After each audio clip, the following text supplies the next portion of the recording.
Hola, bienvenidos a la Escuela Sabática Universitaria. Es un gusto estar nuevamente con ustedes en este nuevo trimestre. Hemos de estudiar el Evangelio de Lucas y espero que sea de gran bendición para cada uno de ustedes. Así que, bienvenidos a la Escuela Sabática Universitaria. Dios les bendiga.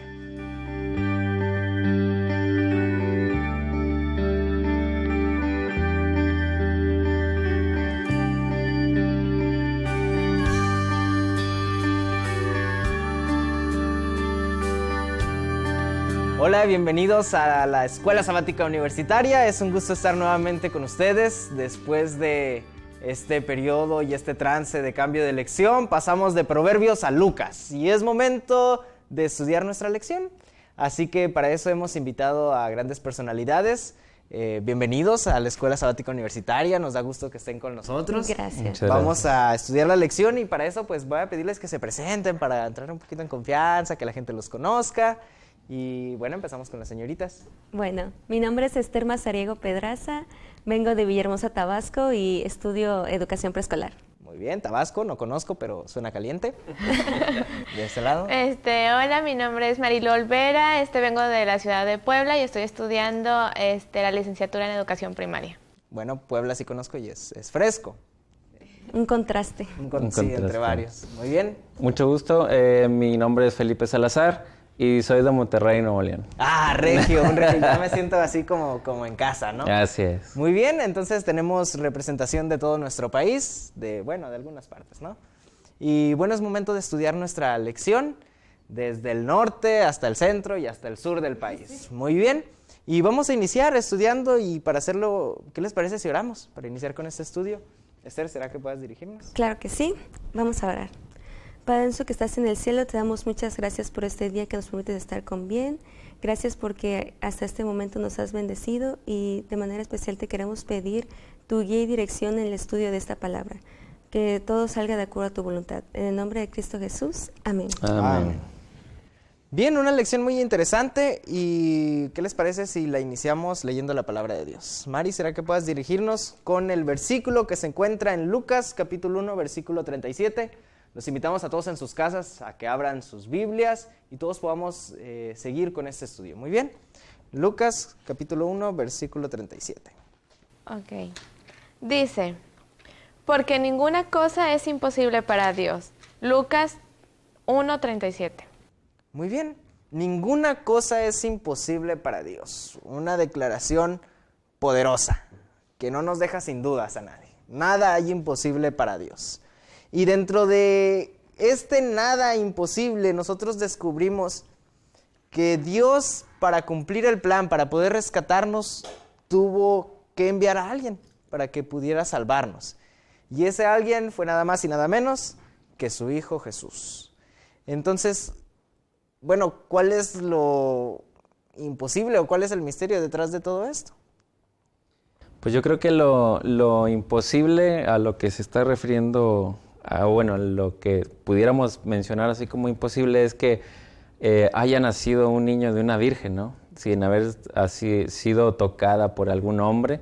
Eso sí suena imposible para los hombres, pero como ya lo leímos en Lucas, dice que para Dios no hay nada imposible. Muy bien, no hay nada imposible para Dios. Eso es como que no se cree, que como, ¿cómo puede ser posible? Es como que, ¿es en serio? ¿La Biblia dice eso? Bueno, pues vamos a creer, pero pues si está como claro, entonces es porque en verdad sucedió y entonces es de creer en esto, porque... Es como que mayor confianza, ¿no? Ajá, nos da seguridad de que sí.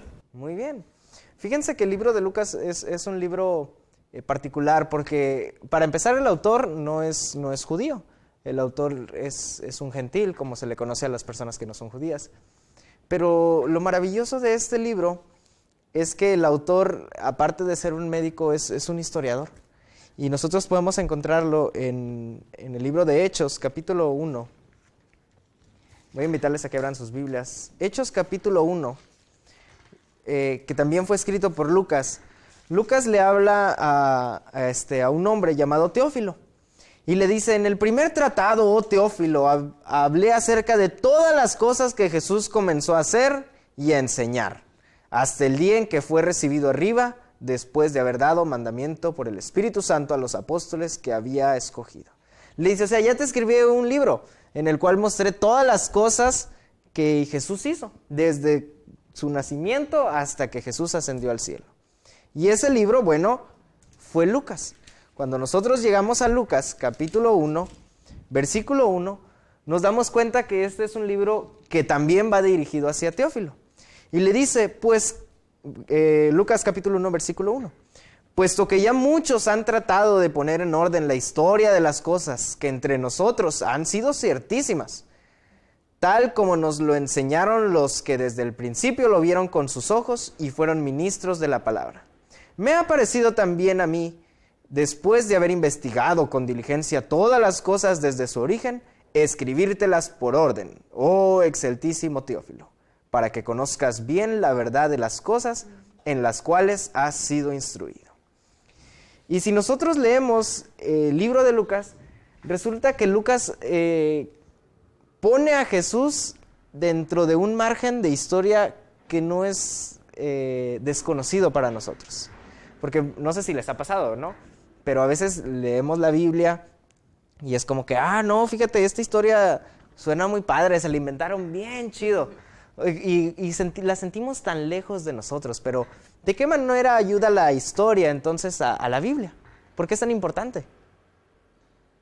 Pues yo creo que Lucas, sin duda alguna, enmarca, como bien lo mencionas tú, el nacimiento de Jesucristo poniéndola en tiempo y pues no le pone fecha, pero sí nos pone algunos elementos para poder ubicarlas en el tiempo. Nos marca, por ejemplo, que era en el tiempo de Augusto César y también en el tiempo de Cirenio, que reinaba a Siria, si no mal recuerdo. Y esos datos en específico nos montan en un determinado tiempo. Estaba investigando el otro día por el internet que Cirenio estaba ubicado dentro del 57 antes de Cristo hasta el 21 después de Cristo. Entonces ahí nos ubica más o menos en qué tiempo estábamos ubicados en cuanto a la historia del nacimiento de nuestro Señor Jesucristo. Muy bien. Yo creo que también nos ayuda como a contextualizar un poco lo que dice la Biblia con lo que ya sabemos en la historia, porque te ayuda como que a afirmar lo que está diciendo la Biblia, porque te está dando el tiempo, te está diciendo más o menos, te está dando datos históricos que tú al momento de leer en libros de historia o en algunas otras fuentes de información lo puedes reafirmar con lo que dice. Fíjense, me llama mucho la atención que Lucas, cuando comienza a escribir desde el tiempo de Herodes, que estaba en Judea, desde Augusto, que reinaba en el Imperio Romano, o sea, lo hace con una intención que tú piensas, bueno, este compa lo estaba haciendo para que nos ubiquemos dentro del tiempo y para que veamos que no son mitos, no es una historia así nomás, sino que realmente sucedió y que es algo en lo que nosotros podemos confiar. Si nosotros hacemos una investigación ahora, pues le ponemos pie de página y bibliografía y toda esa cosa para que vean que es algo fundamentado, ¿no? Sí. Y entonces ahora Lucas lo hace de la misma manera y eso nos ayuda a confiar más. Entonces centramos en que es un informe bien hecho, ¿no? Muy bien hecho, detallado por Lucas. Y entonces comienza no hablando de Jesús, comienza hablando del nacimiento de Juan. De Juan el Bautista. De Juan el Bautista, que a la misma vez que el de Jesús es un evento milagroso. Sí. ¿Por qué es milagroso el nacimiento de Juan el Bautista? Igual fue como que algo que no se podía creer. El mismo esposo de la señora no lo creyó. Zacarías dijo, ¿cómo mi esposa teniendo ya bastante edad va a tener un hijo? Entonces, pues igual fue un evento así de que, wow, ¿en serio? Fíjense que había pasado mucho tiempo desde que Dios se había comunicado con el hombre por medio de los profetas, casi 400 años, ¿no? Entonces, ahora de la nada se aparece a Zacarías y entonces le dice, ¿sabes qué? Pues, el ángel Gabriel. Elizabeth va a tener un bebé. Y entonces el Zacarías, espérate, ¿cómo? Si ya estamos bien grandes, ya estamos viejos. Ahora en nuestros tiempos pensar que una mujer adulta tenga un hijo es Es algo increíble, ¿no? Sí, es pensar en complicaciones, en mucho cuidado médico, en muchas cosas, ¿no? Entonces era algo que Zacarías no podía concebir. Incluso yo creo que hasta riesgoso, ¿no? Me Sí. imagino que cuando le llegaron con la noticia a Zacarías, yo creo que se le vinieron un montón de ideas a la cabeza donde, oye, o sea, puede morir mi esposa, o sea, a lo mejor el niño no se va a tener bien, o sea, son cosas que se te meten y dices, no, ¿Cómo lo no vamos a puedo cuidar? creerlo. Exactamente, o sea, O ya no por tengo qué a el... nosotros nos tocó. Ajá. Fíjate, ahora en nuestros tiempos pensar en que una pareja va a tener un hijo a los 30 años, ya hasta uno mismo les dice, ay, vas a ser abuelito. cuidado. Vas a ser el abuelito de tu Más hijo, ¿no? riesgoso. Exacto. Exacto. Entonces, ellos ya estaban en una edad adulta. Él era sacerdote. Entonces, imagínense. Pues hasta yo me espanto. No, y lo increíble también es que, como ella lo mencionaba, Esther, era sacerdote y que Dios le estuviera hablando, eso era pues para creerse, ¿no? Él Sí. le servía a ese Dios Sí. y ese Dios estaba comunicando directamente con él, entonces pues él mismo no creyó. Ahí es donde viene lo increíble de la historia, ¿no? Ahora, ¿por qué el nacimiento de Juan era tan importante como para que Dios enviara un ángel? Es decir, ¿por qué voy a enviar a un ángel a hablarle para que tengan un hijo? Si el principal es Jesús, ¿por qué entonces es tan importante el nacimiento de Juan? Yo siento que envió a Juan como un guía, uno que preparaba el campo que iba a cosechar Dios, Jesús. Entonces dijo, bueno, es de la familia de los que yo voy a elegir como padres de mi hijo, entonces tiene que ver con esa misma familia. Entonces lo voy a implementar de que él guíe o prepare el camino y esté con un pueblo dispuesto a aceptar a Jesús. Muy bien. Fíjense que el nacimiento de Juan es sorprendente y es milagroso como el milagro de Jesús. Y se me hace algo tan curioso que pues eran familia, que eran primos. O sea, como que todo va concordando, ¿no? Exacto. Entonces, es realmente sorprendente lo que nosotros podemos encontrar en la Biblia y pues realmente nos hace ver que no hay nada imposible para Dios, ¿no? Vamos a ir a una pequeña pausa y mientras estamos en esta pausa vamos a analizar en una pregunta y queremos invitarlos todos también allá en casa a que nos ayuden con esta pregunta. La pregunta es, ¿realmente era necesario que naciera Juan? ¿Realmente su ministerio era tan importante? Así que bueno, vamos a analizar esta pregunta, la comentaremos y después volveremos para ver qué respuesta podemos encontrar. Así que volvemos en unos momentos.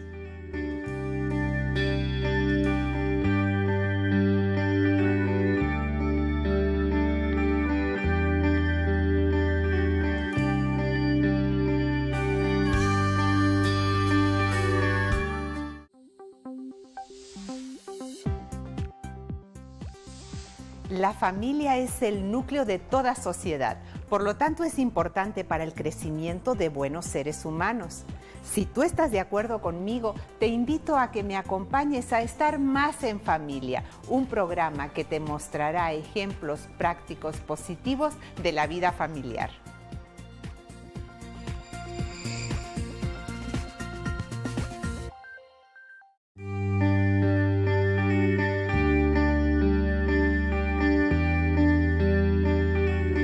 Bien, regresamos a nuestra lección y nos quedamos con una pregunta interesante. Muchachos, entonces, ¿era necesario que Juan naciera? ¿Era necesario que Juan el Bautista viniera al mundo de la manera en que lo hizo o simplemente que viniera? ¿Ustedes qué opinan? Muchachas. Bueno, yo creo que sí era muy necesario porque él vino con el propósito de preparar el camino de Jesús.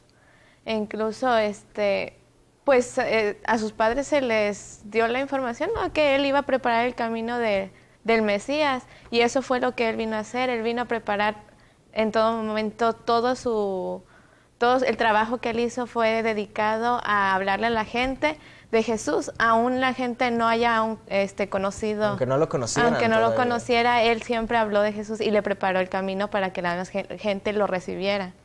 Muy fue el que dio el primer paso. Empezó con picando piedras, dijeran, para que cuando lo recibieran Jesús ya estuviera dispuesto el campo para trabajarlo. Yo creo que hay una cosa que también hay que destacar. En el pueblo de Israel estaba la profecía de un Mesías.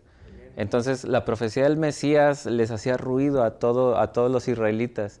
Entonces, alguien que viniera, y como no se había levantado profeta desde hace ya varios tiempo, la llegada de Juan con el mensaje del Mesías y la venida del Mesías, eso movía al pueblo de Israel. Entonces, hacía que pudieran tener esa mejor disposición para aceptar a alguien que viniera. O sea, estaba, como quien dice, le dicen las muchachas, preparando ahora sí el camino, ¿no? Fue como un boom en ese momento, ¿no? Porque nadie se lo esperaba. O sea, sí, va a venir el Mesías, pero ¿cuánto no se había, desde hace cuánto no se había hablado ya, ¿no? De eso. Entonces ahora con la llegada de Juan, comienza a despertar ese interés nuevamente en la gente y comienza a preparar el camino para que Jesús viniera. Ahora, entramos al tema de Jesús. Está bien, el milagro de que Juan naciera, pues te lo creo, ¿no? Pues, tan viejitos, pero, pues, ¿qué tienen? No puede ser posible, ¿no? Digamos que no. Pero luego, de repente, 6 meses después de este asunto, 6 meses después de que es anunciado el nacimiento de Juan, resulta que un ángel se le aparece a María. Y entonces... A una virgen. A una virgen, ¿no? Entonces, el versículo del 28 en adelante comienza a hablar. Del 26 en adelante, voy a invitarles a que abran sus Biblias en Lucas 1 del 26 en adelante, dice: al 6º mes, el ángel Gabriel fue enviado por Dios a una ciudad de Galilea, llamada Nazaret, a una virgen, desposada con un varón que se llamaba José, de la casa de David, y el nombre de la virgen era María. Y entrando el ángel en donde ella estaba, dijo: salve muy favorecida, el Señor es contigo, bendita tú entre las mujeres. Mas ella, cuando le vio, se turbó por sus palabras y pensaba que salutación sería esta. Entonces el ángel le dijo: María, no temas, porque has hallado gracia delante de Dios. Y ahora concebirás en tu vientre y darás a luz un hijo, y llamarás su nombre Jesús. Este será grande y será llamado Hijo del Altísimo. Y el Señor Dios le dará el trono de David, su padre, y reinará sobre la casa de Jacob para siempre, y su reino no tendrá fin. Resulta que se iba a casar con José. Apenas estaban en ese proceso, cuando de repente llega el ángel y le dice: María, vas a tener un bebé, y no un bebé cualquiera, va a ser el Hijo de Dios. Y entonces, ¿qué hacen? Imagínense. O sea, es más sorprendente que lo que le pasó a Zacarías, porque aunque ya estaban grandes, pues todavía hay algunas posibilidades, pero que de una virgen nazca un bebé. Pero ahí está algo curioso, que ella dudó, pero realmente creyó, dijo: hágase tu voluntad, y aceptó inmediatamente esa noticia. No fue de que no voy a creer como le pasó a Zacarías, sino que ella lo aceptó y pues creyó, tenía la confianza en Dios. Más que todo, yo creo que fue la fe que ella tenía y que había desarrollado, ¿no? Porque sin duda alguna, en esos tiempos, como bien lo sabemos, en la cultura israelí o judía, el que una virgen fuera a concebir fuera del matrimonio un niño, pues era mal visto, ¿no? Sí, claro, bastante. Entonces, al momento que ella respondió y dijo: ¿y cómo será esto? En el versículo 35 del capítulo 1 de Lucas, el ángel le respondió y le dijo: el Espíritu Santo vendrá sobre ti, y el poder del Altísimo te cubrirá con su sombra, por la cual también el santo ser que nacerá será llamado Hijo de Dios. Entonces, ahí vemos el cómo la Virgen iba a quedar ahora sí como que llena del Espíritu Santo, y el niño iba a estar en su vientre. O sea, no fue por métodos humanos, fue directamente del Espíritu Santo la intervención, ¿no? Y entonces esto nos da la pauta para decir que esto no fue, ahora sí que nuestra naturaleza. Esto fue algo que, como dice el versículo de memoria, para Dios no hay imposibles. Fíjate que qué bendición, ¿no? La que le tocó a María. La escritora Elena White narra que desde Eva todas estaban esperando que naciera el Mesías. Cuando le nació el primer hijo a Eva, ella esperaba que él fuera el Mesías para que ya se solucionara todo y pudieran regresar al Edén. Y ellos estaban esperando, y de ahí en adelante cada madre esperaba que su hijo pudiera ser el Mesías. Imagínate, ya de tanto esperar, ya se les había perdido, ya las pues, esperanzas ya sí, las habían perdido. No nació. Yo creo que también, los tiempos de Dios nadie los conoce. Claro. Y Él supo escoger a la persona indicada con la que sabía que se iba a cumplir la primera promesa desde que había entrado el pecado a la tierra. En el tiempo indicado. Todo estaba listo. Era el marco perfecto para que pudiera nacer Jesús. Ahora, el lugar en el que nace Jesús también es un acontecimiento sorprendente. ¿Por qué? Porque Lucas comienza a narrar el nacimiento de Jesús en Belén. Y también nuevamente pues muestra la historia, ¿no? Otra vez Lucas nos vuelve a encerrar en el marco histórico y en tiempo y lugar para describir ahora sí exactamente dónde acontece la historia, ¿no? Fíjense, Jesús nace después de una situación política muy interesante, ¿no? Versículo 1 del capítulo 2 de Lucas. Aconteció en aquellos días que se promulgó un edicto de parte de Augusto César, que todo el mundo fuese empadronado. Este primer censo se hizo siendo Cirenio gobernador de Siria. E iban todos para ser empadronados cada uno a su ciudad. Y José subió de Galilea, de la ciudad de Nazaret, a Judea, a la ciudad de David, que se llama, ¿cómo? Belén, por cuanto era de la casa y familia de David. Entonces van a ese lugar, y entonces ahí en ese lugar es donde María comienza a dar luz. Pero las condiciones en las que se da, pues no las creeríamos. Que el mesón está lleno, no había ni un hotelito, ni un cuartito para el Mesías. ¿Y dónde van a ser? En un pesebre. En un establo. ¿Se imaginan al Hijo de Dios naciendo en ese lugar? Yo no me imagino a mi hijo naciendo, digo, todavía no voy a tener hijos, ¿no? Pero pues, si fuera a tener, no me lo imagino naciendo ahí en un pesebre o ahí en la cochera, ahí con el perro y todo. Y más que todo que era el Hijo de Dios, ¿no? Era el Hijo del Altísimo, quien venía a tener ahora sí como que el nacimiento más humilde en un pesebre, ¿no? Un pesebre que es destinado para los animalitos del establo, para que estén cómodos. Yo creo que esto nos hace reflexionar a que, o sea, Él no vino a el imponer. Gran sacrificio que hizo. Es un gran sacrificio que vino a hacer aquí en la tierra. Ahora, ¿quiénes vieron nacer al Mesías? ¿Quiénes fueron? Lucas me sorprende, ¿no? Porque Lucas se fue más allá no, pues nació y listo, ¿no? Sino que da detalles.